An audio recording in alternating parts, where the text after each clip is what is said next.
Dios les bendiga esta mañana a todos. Contento de poder estar nuevamente aquí, de verles a cada uno de ustedes. Todos sean bienvenidos, aún aquellos que están a través del internet conectados. Y vamos a ir a la palabra. Quiero que abra su Biblia en Éxodo capítulo 17. Éxodo capítulo 17. Vamos a leer versos 8 al 16. Éxodo capítulo 17, versos 8 al 16. ¿Tenemos? Dice la palabra de Dios: entonces vino Amalec y peleó contra Israel en Refidín. Y dijo Moisés a Josué: escógenos varones y sal a pelear contra Amalec. Mañana yo estaré sobre la cumbre del collado y la vara de Dios en mi mano. E hizo Josué como le dijo Moisés, peleando contra Amalec, y Moisés y Aarón y Hur subieron a la cumbre del collado. Y sucedía que cuando alzaba Moisés su mano, Israel prevalecía, mas cuando él bajaba su mano, prevalecía Amalec. Y las manos de Moisés se cansaban, por lo que tomaron una piedra y la pusieron debajo de él, y se sentó sobre ella. Y Aarón y Hur sostenían sus manos, el uno de un lado y el otro de otro. Así hubo en sus manos firmeza hasta que se puso el sol. Y Josué deshizo a Amalec y a su pueblo a filo de espada. Y Jehová dijo a Moisés: escribe esto para memoria en un libro, y di a Josué que raeré del todo la memoria de Amalec de debajo del cielo. Y Moisés edificó un altar y llamó su nombre Jehová Nisi. Y dijo: por cuanto la mano de Amalec se levantó contra el trono de Jehová, Jehová tendrá guerra con Amalec de generación en generación. Incline su rostro un momento. Señor, en el nombre de Jesús, delante de ti, Señor, hemos leído esta palabra, esta porción de tu palabra, y oramos pidiendo tu dirección, Señor. Que tu Santo Espíritu nos guíe en el desarrollo de esta enseñanza, y te pedimos que nos lleve a la verdad. Que tú en cada uno de nosotros actives, Señor, espíritu de sabiduría y de revelación, para que podamos entender todo lo que tú quieres hablar a nuestro espíritu, Señor. Te pedimos que en medio de la paz tu palabra, Señor, sea sembrada, Señor. Llévate toda distracción, todo aquello que pueda, Señor, interferir. Y queremos, Señor, que toda nuestra atención esté puesta en tu voz, porque hoy queremos escuchar tu voz. Guía mis palabras, que sean tuyas y no mías, y que tu Santo Espíritu llegue a cada corazón, Señor, con tu palabra. En el nombre de Jesús te lo pedimos. Amén y amén. Esta historia, que para muchos es conocida, la guerra de Israel con Amalec, y en donde vemos cómo de una forma inusual el Señor le indicó a Moisés la manera en que debían pelear, la manera en que debían ellos enfrentar esta batalla. Pero quiero iniciar mirando varias palabras que son importantes que las entendamos. Dice el verso 8, entonces vino Amalec. Amalec significa belicoso, alguien que hace la guerra. Israel no fue a pelear contra Amalec, fue Amalec el que vino a pelear contra Israel. Y dice, entonces vino Amalec y peleó contra Israel. Israel, recuerden ustedes que es el nombre que el Señor le puso a Jacob. Mientras que Jacob representado significaba suplantador, engañador, Israel significa el que gobierna con Dios o Dios gobierna. Y entonces, entendiendo estos significados, vamos a poder extraer algo bien importante y bien especial de este pasaje. Porque entonces vino el que hace la guerra, el que es belicoso, o en otros términos, el que es peleonero. Vino a pelear ¿contra quién? Contra el que gobierna con Dios, contra aquel que fue escogido por Dios. ¿Y en dónde vino a pelear? Dice que vino a pelear en Refidín. Refidín significa un lugar desierto, desolado.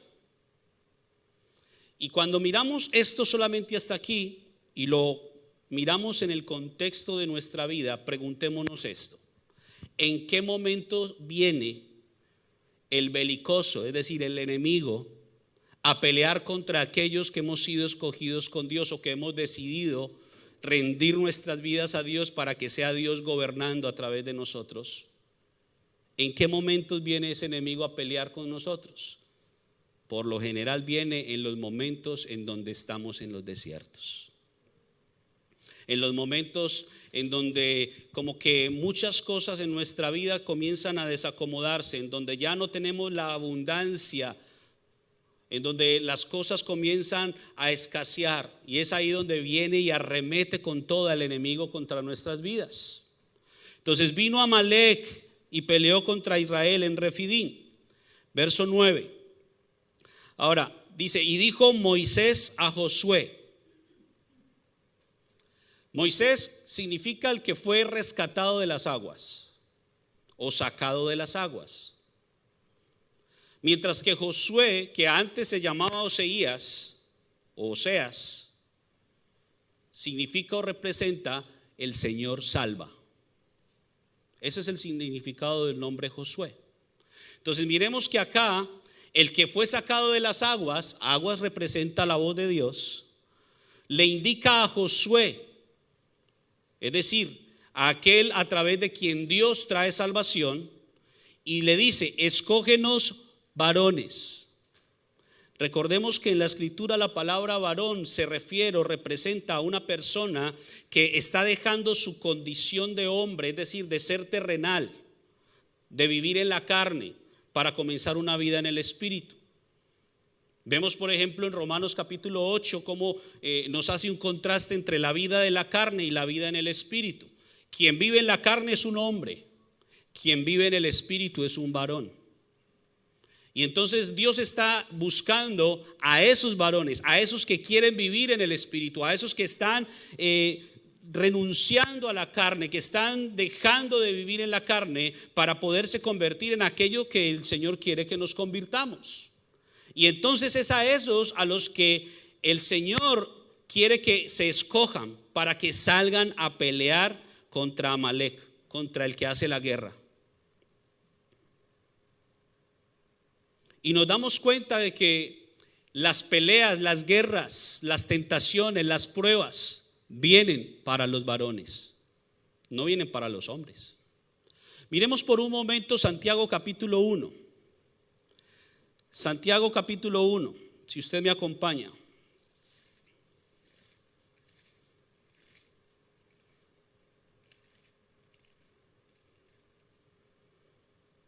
Versículo 2.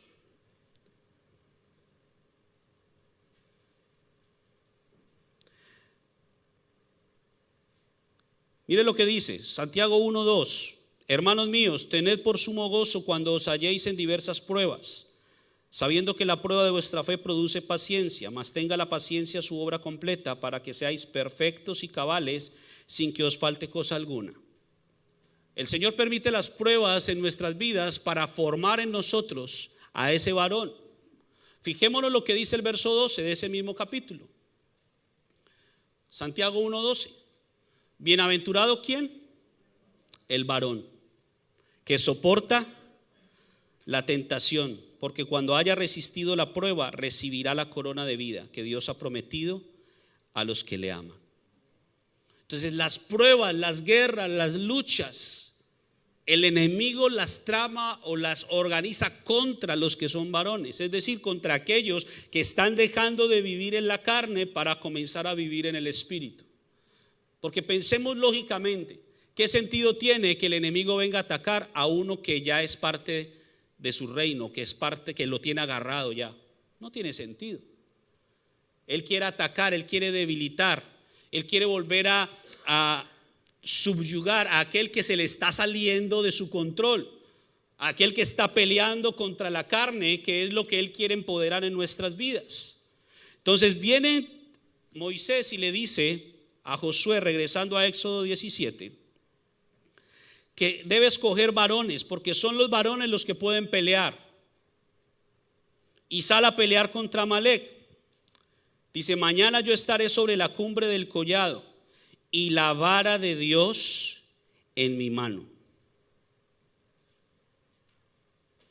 ¿Qué representa la vara de Dios? La vara que usaba tanto Moisés como Aarón era un cayado. Era simplemente un trozo de madera que era característico de los pastores usar simplemente para cuando tenían que subir montañas pudieran apoyarse sobre ese bastón. Era una ayuda para ellos. Espiritualmente hablando, eso representa algo muy importante para nosotros. Porque dice la escritura en Juan 14: yo no os dejaré solos, dice Jesús, sino que yo les voy a enviar a otro consolador. Y ese consolador, o esa palabra consolador, viene del griego parakletos, que significa ayudador, el que ayuda. Y entonces miremos que dice la escritura que Moisés, mientras que los varones estaban peleando contra Amalek, él iba a estar ¿dónde? En la cumbre del collado, en un lugar alto. Un lugar alto en la escritura representa intimidad con Dios, o aquello que busca, o aquel que busca intimidad con Dios. Eso es lo que representan las alturas, las montañas. Vemos, por ejemplo, que Jesucristo una y otra vez se apartó a orar. ¿A dónde? Al monte. Subía al monte a orar, a buscar la presencia de Dios, a tener intimidad con Dios. Y Moisés iba a luchar esta batalla, pero no en un contexto físico, sino en un contexto espiritual. Y entonces va y sube a lo alto, es decir, busca la intimidad con Dios, pero dice que no va a subir solo, sino que la vara de Dios va a estar en su mano. ¿Qué quiere decir esto? Que el Espíritu Santo iba a ser su ayudador. Miremos por un momento Juan 14, versículo 16. Juan 14, versículo 16. Dice: y yo rogaré al Padre y os dará otro consolador para que esté con quienes, con vosotros o con nosotros. ¿Para cuándo? ¿Para cuánto tiempo? Para siempre. ¿Y cuál es la función del Espíritu Santo? La función del Espíritu Santo es llevarnos a la verdad, enseñarnos todas las cosas y recordarnos todo lo que Jesús ya nos ha enseñado. Esa es la función del Espíritu Santo. Y cuando usted y yo debemos ir a la intimidad con Dios, dice la misma escritura que el Espíritu Santo intercede por nosotros con gemidos indecibles. Es decir, cuando nos acercamos a Dios, muchas veces no van a haber palabras suficientes para expresarle aquello que hay en lo profundo de nuestro espíritu, y es ahí donde el Espíritu Santo comienza a sacar de lo más hondo de nuestro espíritu lo que el Señor necesita escuchar de nosotros. Es en esa intimidad en donde usted y yo necesitamos al Espíritu Santo para que podamos hablarle al Señor con toda confianza, con toda libertad, aquello que necesitamos decirle. Y Moisés tenía que subir a lo alto de la cumbre, pero dijo, llevaré la vara de Dios, ¿en dónde? En mi mano. Todo en la escritura tiene un significado espiritual. Miremos Nehemías 6:9, por favor. Nehemías capítulo 6, verso 9.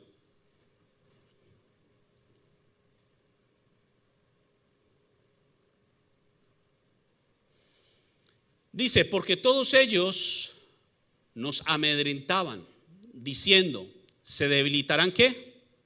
Las manos de ellos, ¿en dónde? En la obra. ¿Qué está diciendo acá la escritura? Nehemías está reconstruyendo los muros de Jerusalén.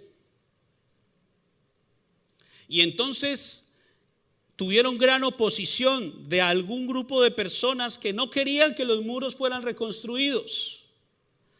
Y llegó un momento en donde no tenían una libertad para poder reconstruir los muros.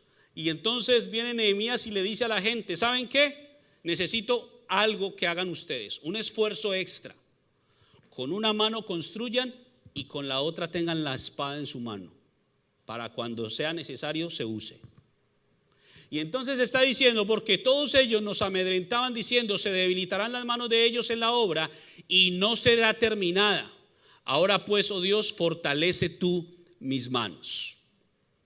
Las manos representan las operaciones de Dios a través de nuestras vidas, como las manos representan las operaciones del mismo Dios. Cuando miramos en la escritura por muchos pasajes nos dice la obra de Dios a través de sus manos. Ustedes son obra de mis manos. Y la obra de las manos de Dios es la forma en que el Señor comienza a operar o comienza a actuar en nuestras vidas. Hay una operación, hay una forma en que Dios quiere obrar a través de nosotros. Miren, cuando el Señor nos está diciendo esto, nos está queriendo llamar la atención de algo, y es que hay una guerra que usted y yo tenemos que librar. Si es que hemos decidido dejar la carne para comenzar a vivir en el Espíritu, hay una guerra que se va a levantar contra nosotros. No porque nosotros la busquemos, sino porque Amalek, el belicoso, el peleonero, el enemigo, va a venir contra nosotros. Nos va a venir a buscar pleito, porque él quiere derrotarnos, él quiere vernos caídos. Pero usted y yo, como varones de Dios, como personas que hemos buscado en Dios crecer espiritualmente, vamos a pelear esa batalla. Pero también hay que pelear una batalla no solamente física, sino una batalla espiritual, en donde necesitamos usted y yo el Espíritu Santo en nuestra mano. Es decir, permitirle al Espíritu de Dios que obre a través de nuestras vidas, que usted y yo podamos ser instrumentos de Él. Versículo 10. E hizo Josué como le dijo Moisés, peleando contra Amalek. Ahora mire esto otro. Moisés y Aarón y Hur subieron a la cumbre. ¿Quiénes subieron? Moisés, Aarón y Hur. Moisés significa sacado de las aguas. Aarón significa maestro. Y un maestro representa sabiduría. Hur representa blanco, limpio, o en otras palabras, santidad. Entonces miremos, ¿quién subió con Moisés al monte? La sabiduría y la santidad.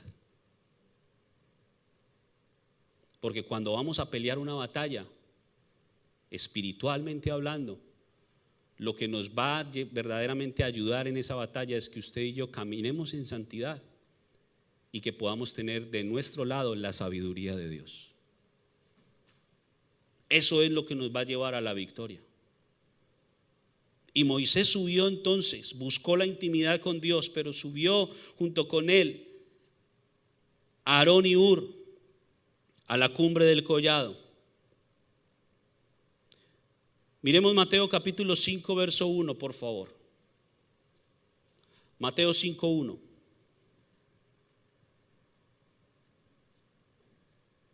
Está hablando Jesús, o está hablando de Jesús más bien. Y dice, viendo la multitud, ¿qué hizo Jesús?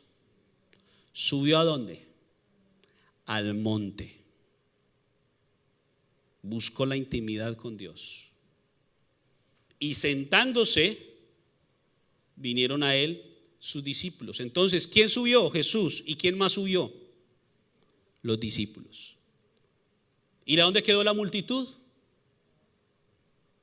La multitud no subió. Solamente subieron a él sus discípulos. Miremos 14:23 de Mateo. 14:23.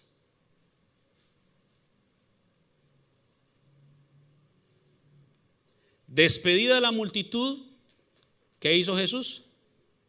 Subió al monte ¿a qué? A orar. Entonces, ¿a qué se sube al monte? A buscar intimidad con Dios. En varias ocasiones Jesús le enseñó a sus discípulos y les decía, ¿saben qué? Ustedes deben buscar al Padre en secreto. Lo dijo varias veces. Una de ellas, Mateo 6:6. Mateo 6:6. Mas tú cuando ores, entra en tu aposento y cerrada la puerta, ora a tu Padre que está ¿en dónde? En secreto, en la intimidad. Miren, el secreto no es un lugar geográfico. No es un lugar geográfico. No es que el secreto sea en una habitación en mi casa, o que el secreto sea el baño en mi casa, o que el secreto sea un lugar en donde nadie me pueda molestar. Aunque físicamente lo es, y está bien que lo tengamos, el secreto se tiene que desarrollar de tal manera que no importa que yo esté en medio de una multitud, yo tengo un secreto con Dios, es decir, una intimidad. Mi espíritu está en constante contacto con Dios.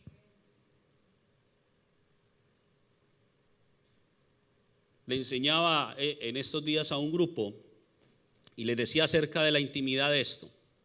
Debemos desarrollar la intimidad de tal manera que nunca perdamos la conexión. Y les hacía esta analogía. Hoy día, si hay algún aparato que se ha convertido en indispensable para la gran mayoría de los seres humanos, es el teléfono celular. ¿Sí o no? Pero ¿de qué te sirve el teléfono celular si no tiene Wi-Fi o red de datos? Ya no te sirve. Hace muchos años, por lo menos, con tal de que uno pudiera recibir llamadas y llamar, uno estaba contento.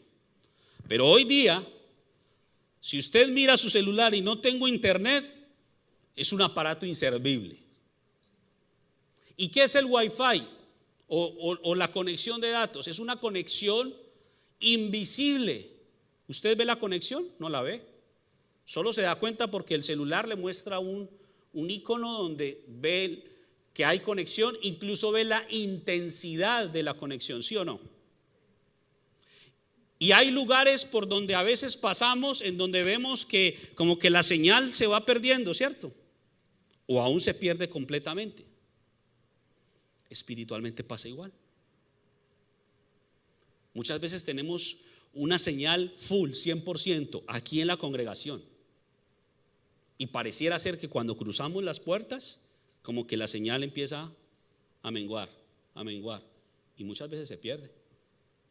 Y pasamos toda la semana sin señal hasta que regresamos el próximo domingo, cuando deberíamos mantener una conexión permanente, no importa el lugar.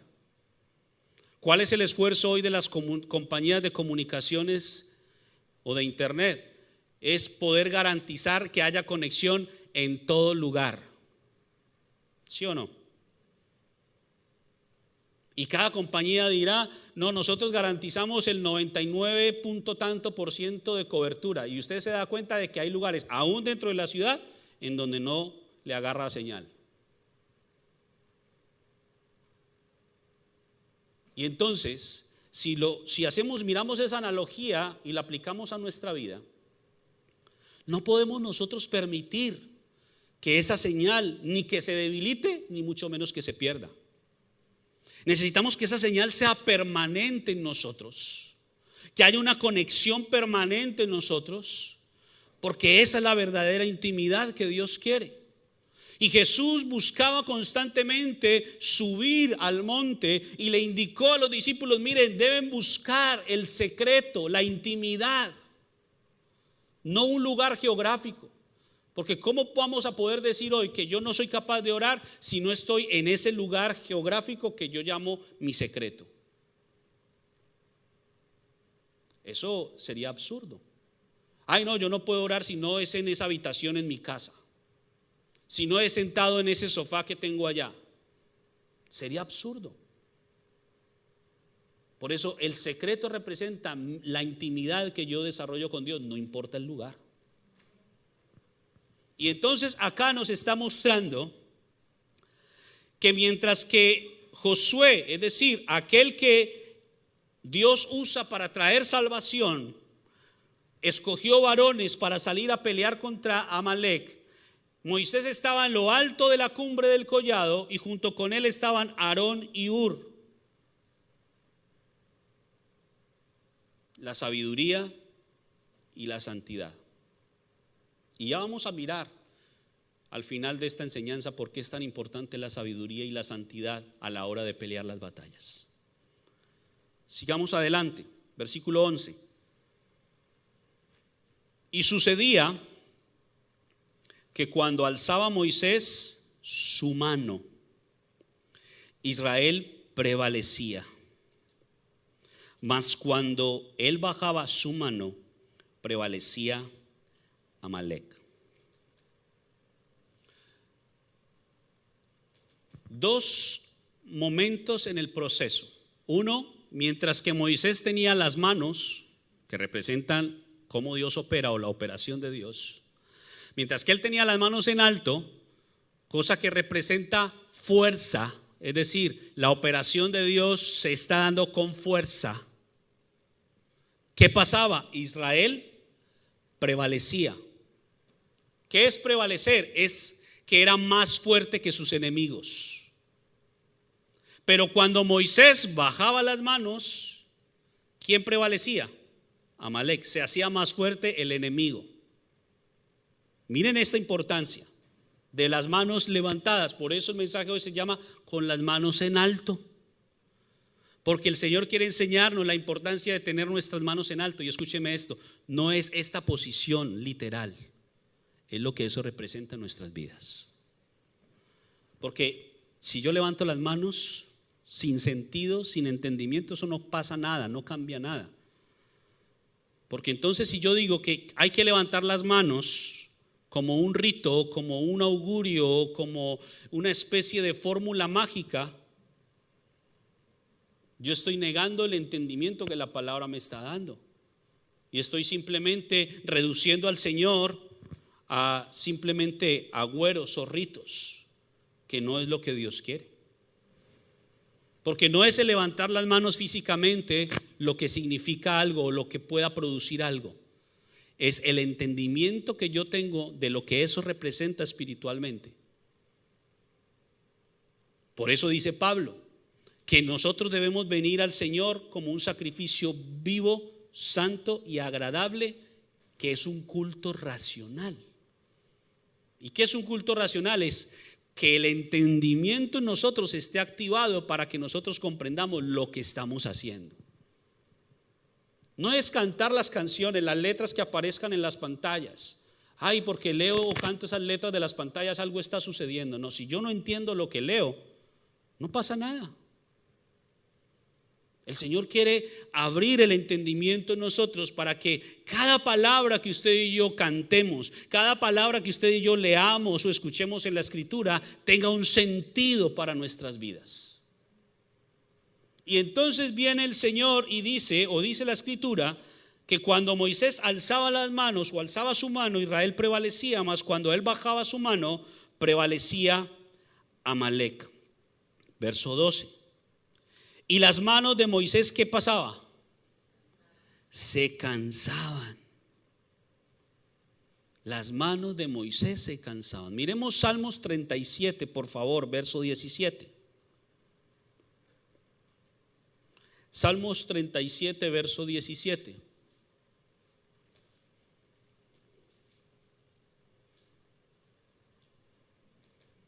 Dice, porque los brazos de los impíos serán quebrados, mas el que sostiene a los justos es ¿quién?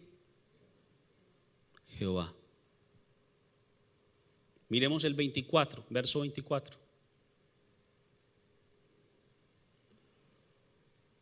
Cuando el hombre cayere, no quedará postrado, porque Jehová, ¿qué hace? Sostiene su mano. Entonces, ¿quién es el que nos sostiene?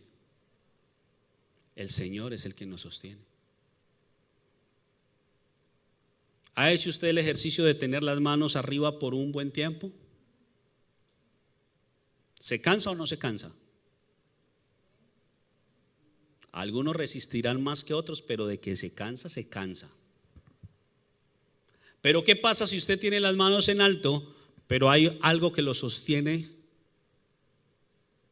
Va a aguantar más, ¿cierto? ¿Qué dice ahí? Jehová sostiene su mano.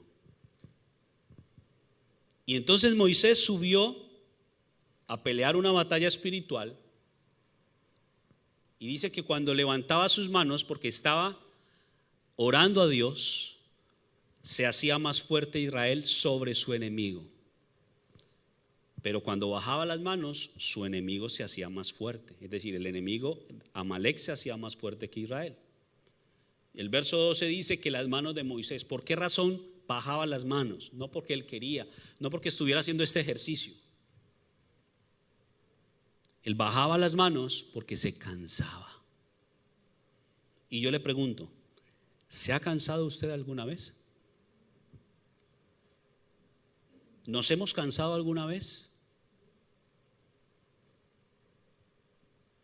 Recordemos que hace algún tiempo atrás el Señor nos enseñaba acerca de estos 4 pasos que se dieron en la vida de Esaú, entre los cuales la tercera etapa era el cansancio.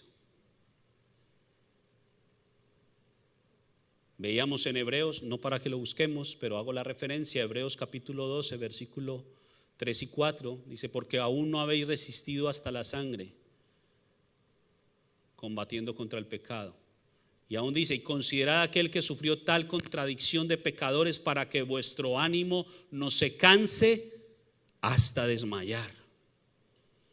Y veíamos las 4 etapas: desánimo, número 2 fatiga, número 3 cansancio, finalmente desmayo. Ese es el proceso en el cual el enemigo nos quiere meter. Comienza con el desánimo. Cuando no le prestamos atención al desánimo, el desánimo se convierte en fatiga. No le prestamos atención a la fatiga, se convierte en cansancio. Y luego del cansancio viene el desmayo, y el desmayo implica perder el sentido. Y ahí ya no hay regreso. Podemos solucionar las cosas mientras que estemos cansados, fatigados o desanimados, buscando que el Señor ministre a nuestras vidas. ¿Acaso no dice la Escritura que Él es el que da esfuerzo al cansado y multiplica las fuerzas al que no tiene ninguna? ¿Lo dice o no lo dice? ¿No dice la Escritura, Isaías 40:31, que el que espera en Jehová tendrá nuevas fuerzas? Levantará sus alas como las águilas, correrá y no se cansará, caminará y no se fatigará. ¿Lo dice la Escritura o no? Y si lo dice es porque nos vamos a cansar, porque nos vamos a fatigar, porque nos vamos a desanimar, porque Amalek viene a hacer guerra contra nosotros y nos quiere ver destruidos, desmayados, derrotados. Pero el Señor quiere fortalecernos. Él es el que sostiene nuestra mano. Él es el que nos infunde un nuevo aliento. Salmo 92:10, por favor. Salmo 92:10. Pero tú aumentarás mis fuerzas como las del búfalo. ¿Hasta qué punto Dios nos quiere dar fuerzas? Iguales a las de un búfalo. Y si usted ha conocido o por lo menos sabe acerca del búfalo, se dará cuenta de que es uno de los animales más fuertes. Una fuerza increíble. Y la escritura dice que el Señor nos va a dar fuerza como la del búfalo. Y eso viene como consecuencia de la unción. Seré ungido con aceite fresco. Porque lo fresco renueva. ¿No se ha sentido usted que en medio del cansancio físico una buena ducha ayuda mucho? Como que de alguna manera te renueva un poco. El Señor quiere darnos nuevas fuerzas. Y yo no sé con quién el Señor esté hablando hoy. Si usted viene a la congregación hoy o si usted me está escuchando y dirá: wow, yo me siento cansado. Me siento en una guerra que quizás lleve mucho tiempo. Pero entendamos esto: el enemigo no viene a pelear con cualquiera, viene a pelear con aquellos que están dejando de vivir en la carne para vivir en el Espíritu. Y entonces Moisés bajaba las manos, verso 12, porque se cansaba. Pero fíjese lo que dice el mismo verso 12. Y entonces tomaron una piedra, la pusieron debajo de él y se sentó sobre ella. Y Aarón y Hur sostenían sus manos, el uno de un lado y el otro de otro. Así hubo en sus manos firmeza hasta que se puso el sol.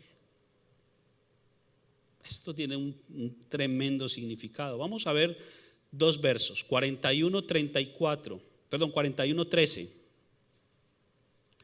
de Isaías. Isaías 41:13.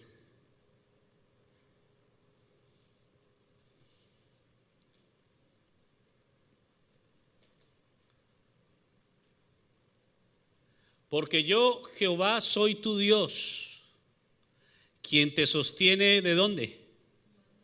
De tu mano derecha. Y te dice: no temas, ¿yo qué? Yo te ayudo. Moisés se le cansaron las manos. ¿Y qué fue lo que vino? La ayuda. Isaías 35:3.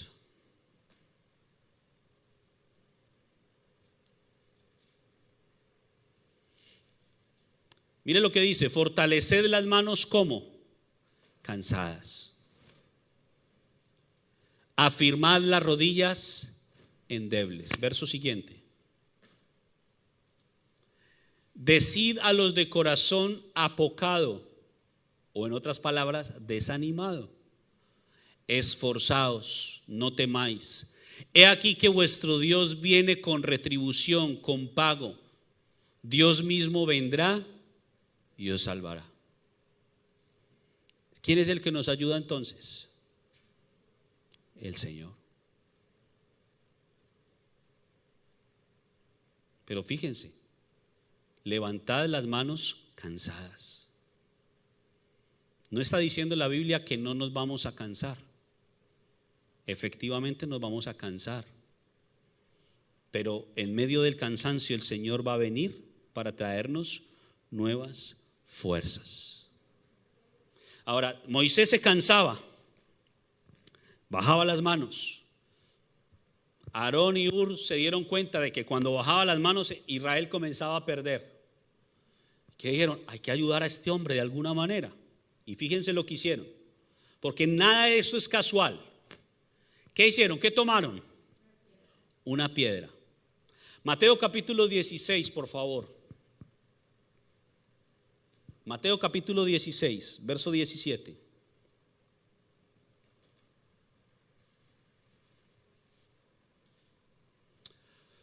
Entonces le respondió Jesús: bienaventurado eres, Simón, hijo de Jonás, porque no te lo reveló carne ni sangre, sino mi Padre que está en los cielos. Siguiente: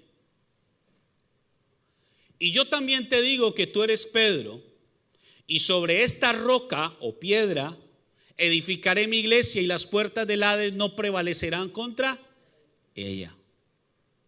¿Qué había pasado aquí? Jesús comenzó a preguntar: ¿quién dice la gente que soy yo? ¿Quién dicen ustedes que soy yo? Pedro dijo: tú eres el Cristo, el Hijo del Dios viviente.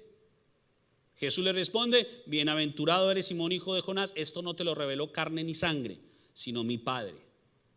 Y yo te digo que tú eres Pedro, y sobre esta roca, es decir, sobre esa declaración, sobre esa revelación que tuvo Pedro, el Señor va a edificar su iglesia, o iba a edificar su iglesia.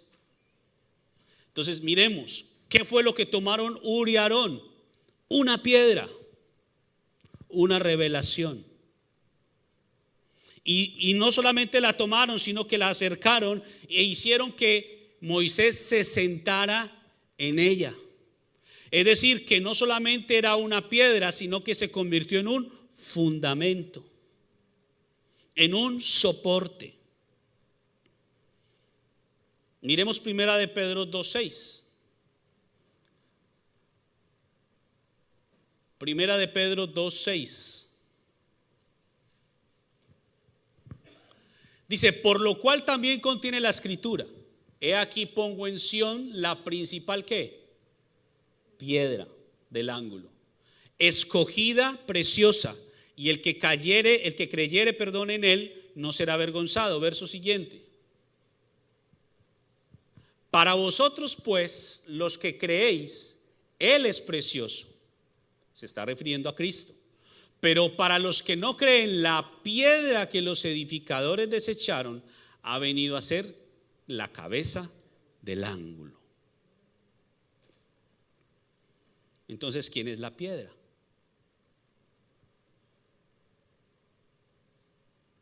¿Quién es la piedra? Jesucristo. Dije hace un rato, piedra es igual a revelación. ¿Acaso Cristo no contiene toda la revelación del Padre? ¿Acaso Cristo no vino a revelarnos al Padre? ¿Acaso Cristo no le decía a sus discípulos: no podéis venir al Padre sino por mí? Cristo era la revelación. Cristo es esa piedra de fundamento, esa piedra angular sobre la cual usted y yo debemos cimentar nuestra vida, sobre la cual usted y yo debemos edificar nuestra casa espiritual. Por eso dice Jesús que aquel que es un hombre sensato es aquel que construye su casa sobre la roca. Porque aunque venga Amalek con vientos, con aguas o con lo que sea que venga contra esta casa, la casa no va a caer. Porque está fundada ¿sobre qué? Sobre la roca, sobre la piedra, sobre Cristo. Cristo es el fundamento de la revelación. Cristo es el sentido de la escritura.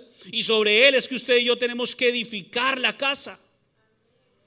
Esa fue la piedra que tomó Ur y Aarón para traerla donde Moisés, para que él pudiera sentarse, descansar sobre esa piedra, sabiendo que esa piedra era un fundamento sólido para que cuando viniera la guerra de Amalek no pudiera perder, porque aquel que está cimentado en la roca no caerá jamás. Y entonces tomaron una piedra, la pusieron debajo de él, y ¿qué hizo Moisés?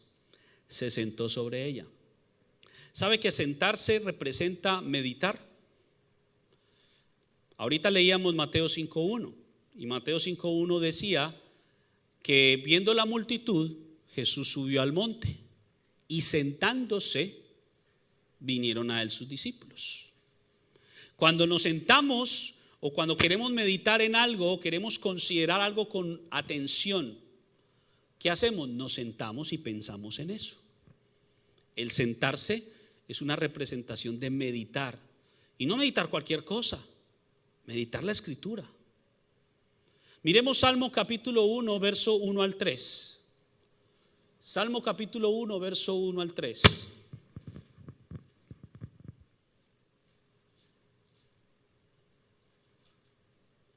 Bienaventurado, una vez más, el varón que no anduvo en consejo de malos, ni estuvo en camino de pecadores, ni en silla de escarnecedores se ha sentado, verso siguiente, sino que en la ley de Jehová está su delicia, y en su ley medita de día y de noche. Verso 3, miremos el resultado de los que meditan. Será como árbol plantado junto a corrientes de aguas, que da su fruto en su tiempo y su hoja no cae, y todo lo que hace prosperará. Si ya es un árbol es porque ya ha crecido, ya no es semilla, ya no es solo raíz, ya no es solo tallo, tronco, sino que ya es un árbol que da fruto. Habla de crecimiento, porque cuando meditamos la palabra, crecemos para Dios. Regresando entonces a Éxodo 17. Dice que entonces Moisés se sentó sobre ella, y Aarón y Hur, sabiduría y santidad, sostenían sus manos, sostenían aquello a través de lo cual el Señor hacía su operación. Porque fijémonos, mientras que Moisés tenía las manos en alto, ¿qué sucedía? Israel tenía más fuerza. Ahí está representada la operación de Dios. Dice, así hubo en sus manos firmeza hasta que se puso el sol. Verso siguiente, 13.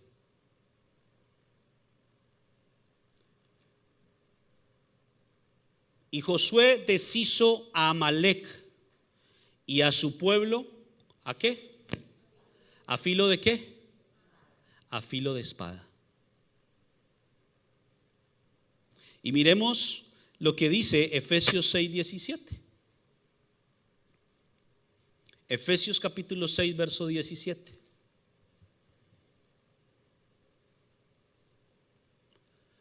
Tomad el yelmo de la salvación y la espada de ¿qué?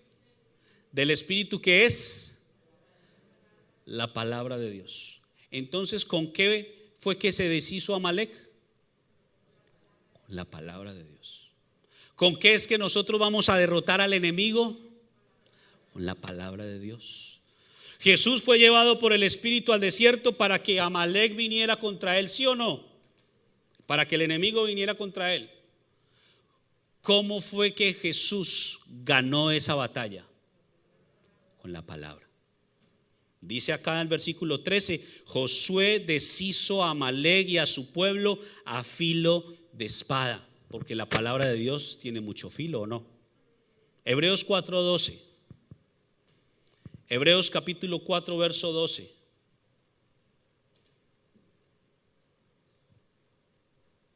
Porque la palabra de Dios es viva y eficaz y más cortante que toda espada de dos filos. Y penetra hasta partir el alma y el espíritu, las coyunturas y los tuétanos, y discierne los pensamientos y las intenciones del corazón.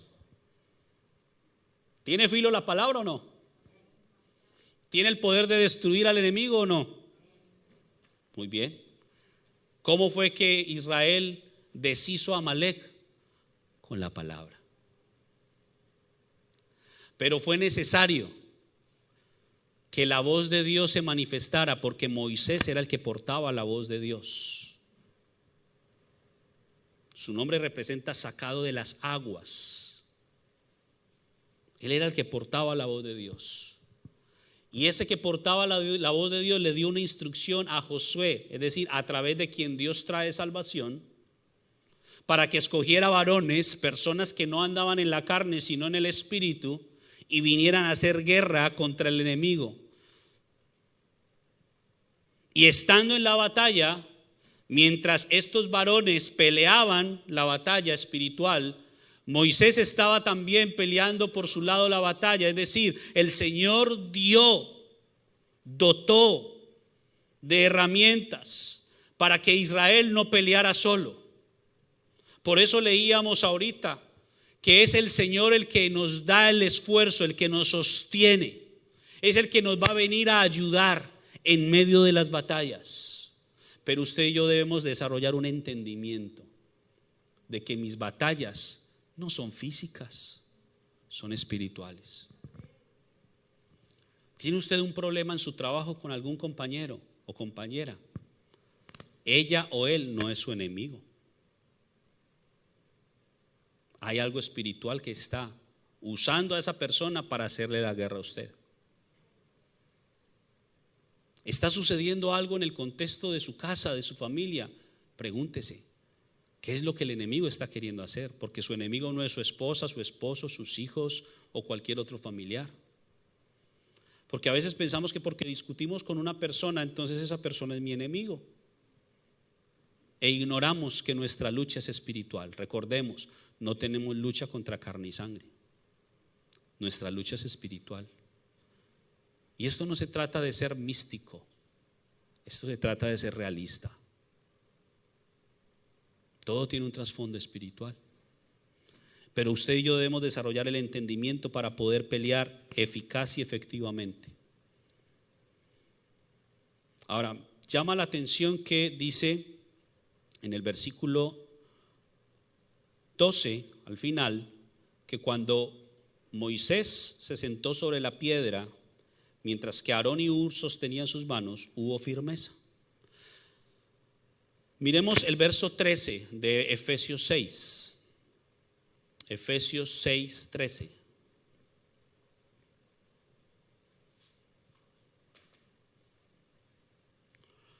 Mire lo que dice: por tanto, tomad toda la armadura de Dios para que podáis, ¿qué?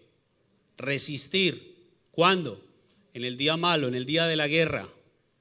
Y habiendo acabado todo, ¿cómo vamos a estar? Firmes. ¿Qué nos dice este verso? Mire, Dios ya nos ha dado todas las herramientas que usted y yo necesitamos para vencer. La pregunta es, ¿sabemos usar las armas? ¿Sabemos usar la armadura?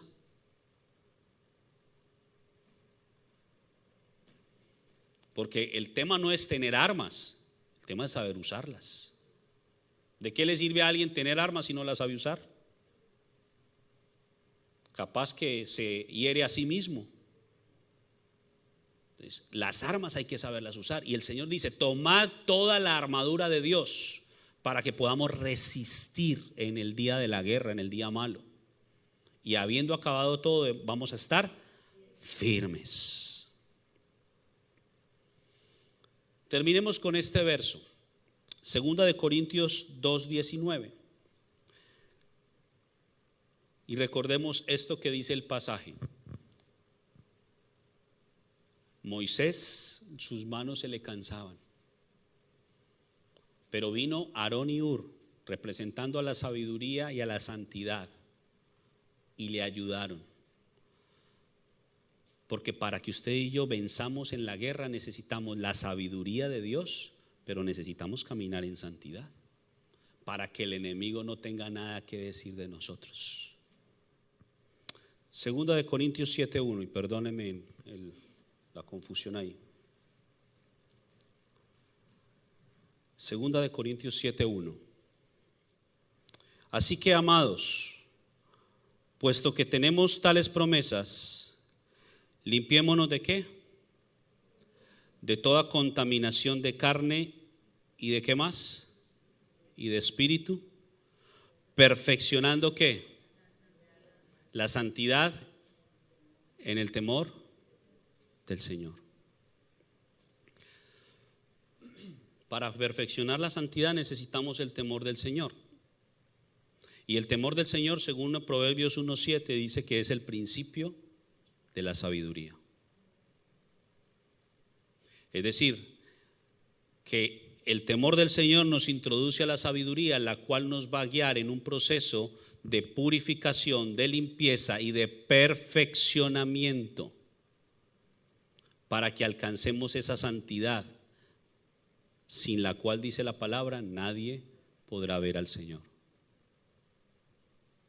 Entonces, en este proceso de perfeccionar la santidad en el temor del Señor, en el que debemos estar todos día tras día,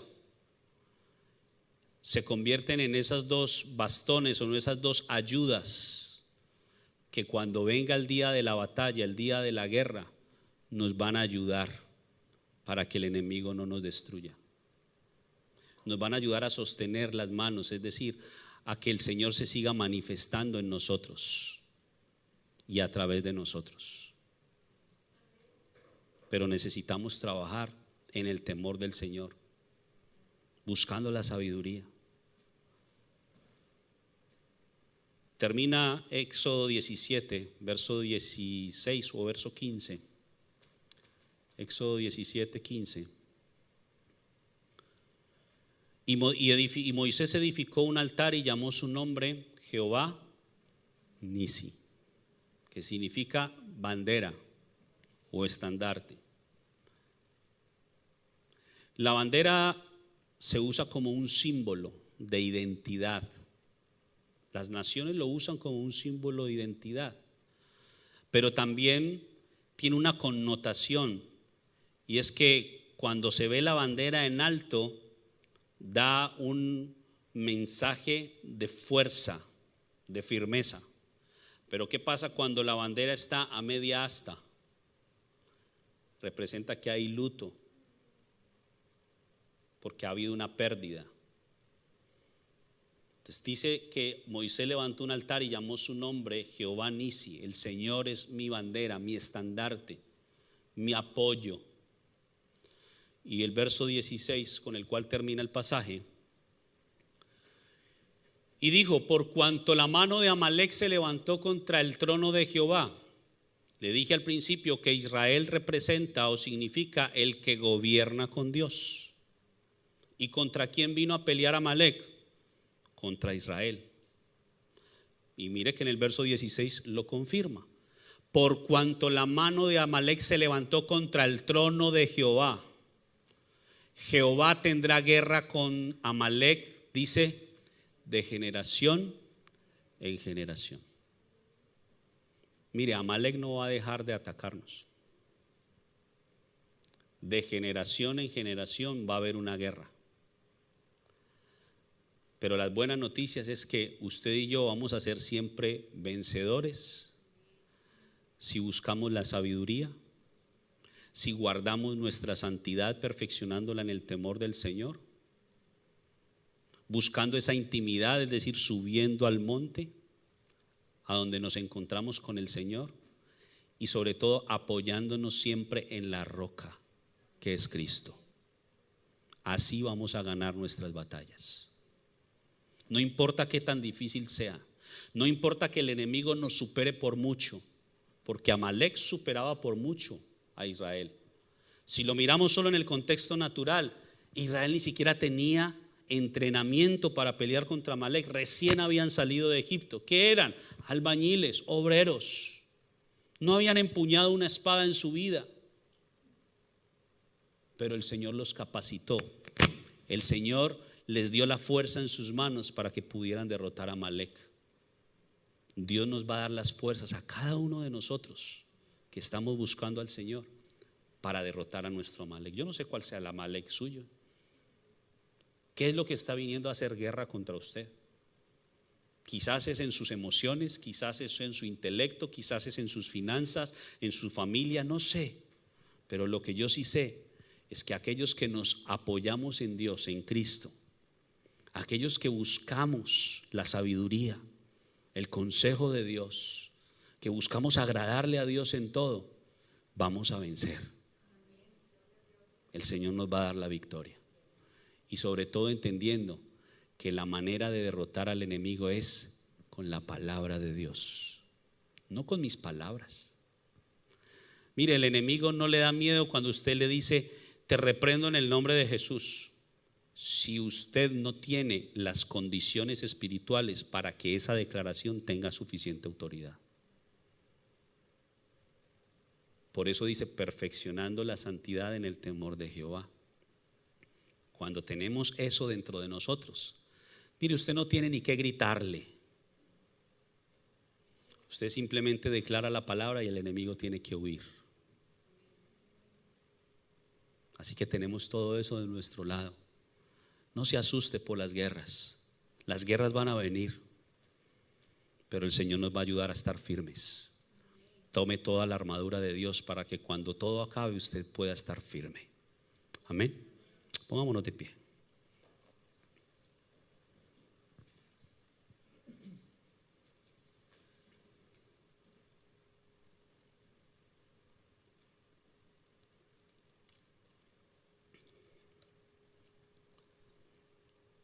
Vuelvo y repito, no sé cuáles sean las luchas o las batallas que usted esté librando hoy día, qué tan fuertes sean,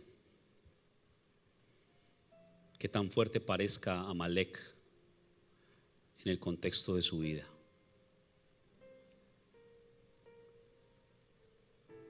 Pero yo sé que esta palabra no viene como una casualidad, sino que viene con propósito. Todos experimentamos luchas, batallas, unas más fuertes que otras, pero batallas al fin y al cabo. Y el Señor quiere darnos las herramientas y las fuerzas para que usted y yo podamos no solamente resistir la guerra, sino vencer en la guerra.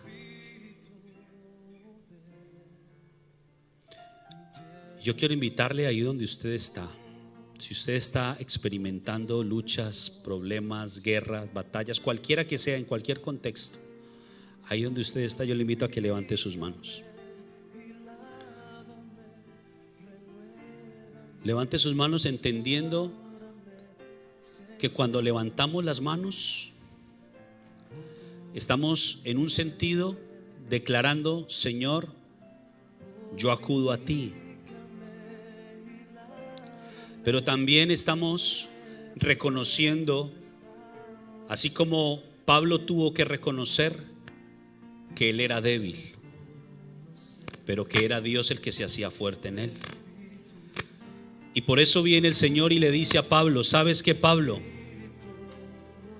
Bástate mi gracia, porque mi poder se perfecciona en tu debilidad.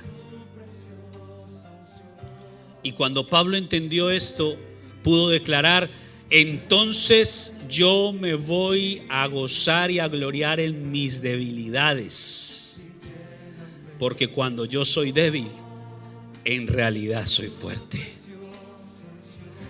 Y si tú te has sentido débil hoy, o te has sentido débil estos últimos días, si tú entiendes lo que esto significa, tú puedes darte cuenta de que en tu debilidad Dios se quiere glorificar, de que en tu debilidad Dios quiere hacerse fuerte, de que el Señor te quiere mostrar a través de su palabra todas las armas que tú y yo tenemos a disposición para que podamos pelear contra el enemigo. No porque nosotros estemos buscando al enemigo para pelear, es porque el enemigo se levanta contra nosotros. De generación en generación Amalek se levantará. Pero no importa cuántas veces Amalek se levante, el Señor te quiere dar las fuerzas para que tú puedas estar firme. Simplemente esforcémonos por buscar la sabiduría de Dios, el consejo de Dios. Esforcémonos por agradar a Dios en todo, entendiendo que nuestro fundamento principal es Cristo Jesús. Y el Señor se va a encargar de ayudarnos, de fortalecernos, de llevarnos a la victoria. Y colocará palabra en nuestras bocas, para que esa palabra no salga vacía, sino que salga con fuerza y pueda derribar muros, y pueda derrotar principados, y pueda derrotar potestades. Quizás se ha levantado una guerra en tu salud y tú has creído que esa guerra la tienes perdida, pero yo vengo para decirte hoy de parte del Señor: si tú has entendido esta palabra hoy, si tú puedes guardar esta palabra para ti hoy, el Señor te va a dar las fuerzas para que tú te levantes por encima de esa enfermedad, que no es para que te destruya. Esa enfermedad quizás Dios la ha permitido simplemente para que su gloria se manifieste en ti y en tu familia. A veces Dios obra de maneras extrañas, de maneras que no entendemos. Pero cuando sabemos que el Señor tiene el control de todo, nosotros no somos de los que retrocedemos, sino de los que perseveramos, de los que seguimos adelante, de los que estamos al frente de la batalla. Porque una vez más te repito, no es que tú y yo estemos buscando la guerra con el enemigo, es que el enemigo ha venido a hacer guerra contra nosotros, y lo va a hacer en los lugares desiertos, cuando nos sentimos solos, cuando nos sentimos desprotegidos, cuando nos sentimos que nada tiene sentido. Pero hoy el Señor te dice: yo te doy nuevas fuerzas. El que acude a mí, yo le doy nuevas fuerzas. No importa cuántos enemigos estés viendo a tu alrededor, el Señor te dice: levanta tus ojos al cielo, porque tu socorro viene del Señor que hizo los cielos y la tierra. Porque tu ayuda ya viene en camino, dice el Señor. No temas, no te rindas, porque el Señor viene con fortaleza para ti. El Señor viene para levantarte si has estado caído. El Señor viene para empoderarte una vez más, para que tú levantes en alto tus manos con la fuerza de Dios y puedas tener la victoria sobre todos tus enemigos. Señor, te damos muchas gracias en esta tarde. Gracias por tu palabra. Bendito seas tú, Señor, que quieres hablarnos. Y yo te pido que quede sellada nuestro espíritu, Señor, que podamos continuar meditando en todo lo que podamos entender, que quizás hoy no lo hemos entendido todo, pero que al meditar durante los días siguientes esta palabra podamos entender más y más y más lo que tú nos quieres hablar. Hoy te damos muchas gracias, Señor. Te adoramos, te bendecimos, te honramos, te damos toda la gloria a ti, Señor. Toda la gloria y toda la honra a ti, Señor. En el nombre poderoso de Jesús. En el nombre poderoso de Jesús. Amén y amén. ¿Puede darle un aplauso al Señor?